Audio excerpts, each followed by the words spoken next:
انتبه، إذا تسوي هذه الأمور في نهار رمضان راح تجرح صيامك.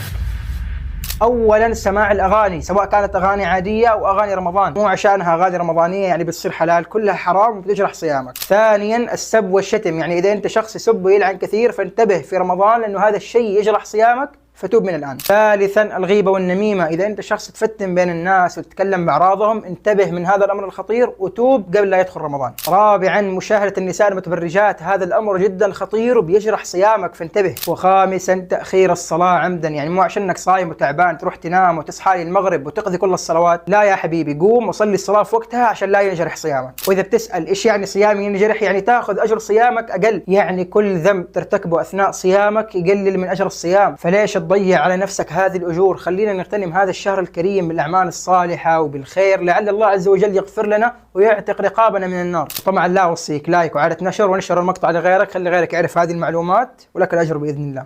السلام عليكم.